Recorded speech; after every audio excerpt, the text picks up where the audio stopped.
আইলছড়া ইউনিয়নের, কুষ্টিয়া সদর আইলছড়া ইউনিয়নের পাশ দিয়ে যে রাস্তা গেল আইলছড়া union two Nalkhola still bridge, এই যে দুই পাশে দেখেন যে গাছরা বেঁধে আছে, আসলে এটা গাছরা না, এটা হচ্ছে পার্থনিয়া গাছ।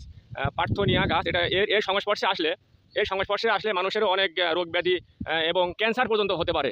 তো এটা কিছুদিন বলতে ১-১০ দিন আগে আমার চোখে আসার পরে আমি স্থানীয় যে আমাদের প্রতিনিধি আছে, মেম্বার ২ নম্বর ওয়ার্ডের যে মেম্বার সাদ আহমেদ লিটন, তার মাধ্যম দিয়ে আমাদের চেয়ারম্যান মহোদয়কে আমি এটা অবগত করি।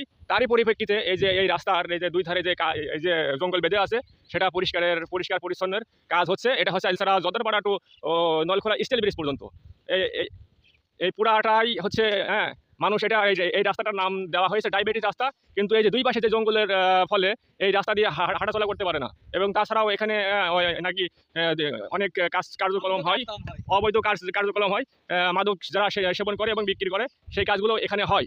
তো এই যে তারই এই যে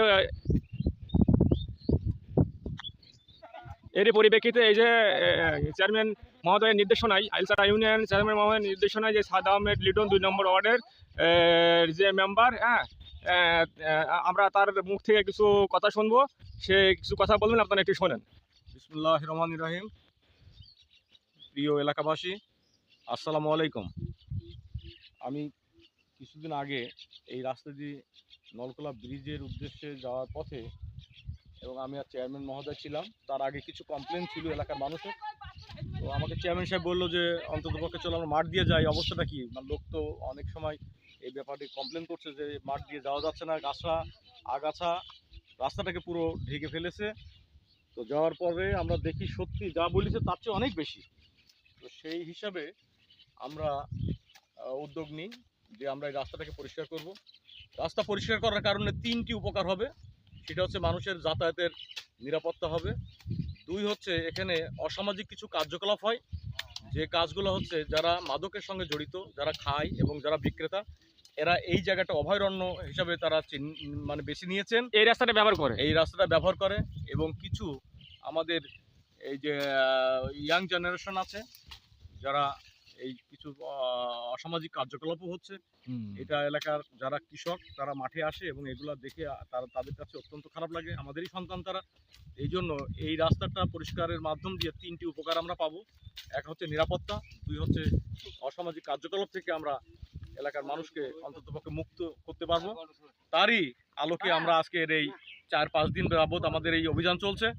আমরা স্টিল ব্রিজ না পর্যন্ত আমরা এই অভিযান আমাদের চলবে এবং এলাকাবাসী এতে অত্যন্ত খুশি।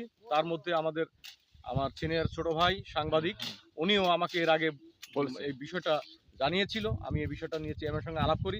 চেয়ারম্যান সাহেবের মাসিক যে মিটিং ছিল, সেই মাসিক মিটিংয়ে আমি ইউনিয়ন পরিষদে আমার অবস্থান আমি তুলে ধরি।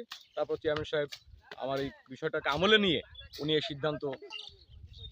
আমার এক ছোট ভাই আসলাম জর্দার, সে এই বিভিন্ন লেখালেখি করে এবং সে লেখনে আমাকে বললো যে ভাই এই রাস্তাটা খুব বেহাল অবস্থা, যেহেতু আপনার ওয়ার্ড, আপনি যদি এই ব্যবস্থাটা করে দেন তো মানুষ খুব উপকৃত হবে। তো এই রাস্তায় বিভিন্ন অসামাজিক কার্যকলাপ হচ্ছে, যারই কারণে আমরা এই উদ্যোগটা গ্রহণ করি। তো আসলে সত্যিকার অর্থে মানুষের উপকার হবে এবং মানুষ খুব খুশি, এলাকার মানুষ। এই জন্য সবাইকে ধন্যবাদ যারা আমরা কাজটা সুন্দর করতে পারি। ধন্যবাদ আমাদের ২ নম্বর ওয়ার্ডের মেম্বার সাহেবকে। তো এই যে আজকে আমরা এই যে খালের মাঠ পর্যন্ত কাটতে পেরেছি, এরপরে আর 2 দিন লাগবে স্টিল ব্রিজ পর্যন্ত। কাজ আর 2 দিন পরেই এই রাস্তাটা ক্লিয়ার হয়ে যাবে। আর আপনারা যারা এই যে হাঁটাচলা করেন এই রাস্তাতে, আপনারা নির্দ্বিধায় হাঁটাচলা করতে পারবেন এবং এখানে কোনো সাপ পোকা বা এই ভয়টা থাকবে না। আমরা এতক্ষণ যে কথাবার্তা বললাম আপনারা শুনেছেন। তারপরে এই যে এটা হচ্ছে খালের মাঠ। এই খালের মাঠের এই যে মানুষজন পানি খেত, এই যে এখানে একটা টিউবওয়েল ছিল, এই টিউবওয়েলটাও ওই যে যারা চোর শেষর বাটপাড়া আছে, নেশাখোর, তারা কিন্তু এটা চুরি করে নিয়ে গেছে। এখানে অনেক কৃষক এসে এই যে এখান থেকে পানি খেত। তো যেটা হয়ে গেছে আমরা এখন উদ্যোগ নিয়েছি। এই যে মেম্বার যে মহোদয়, সে আমার সঙ্গে আছে যে আমরা পুনরায় এখানে আবার টিউবওয়েল দিব। সপ্তাহখানেকের মধ্যেই আমরা এখানে টিউবওয়েল দেওয়ার প্ল্যান করতেছি। তো আমাদের যে গ্রামবাসী সবাইকে আমি বলছি যে আপনারা সবাই নিজ উদ্যোগে এইগুলো দেখভাল করবেন। আর এই মাঠে যাতে আর কোনো ধরনের অপ্রীতিকর ঘটনা না ঘটে, সবাই মিলে আমরা সেই প্রচেষ্টাই করব। তো ধন্যবাদ সকলকে।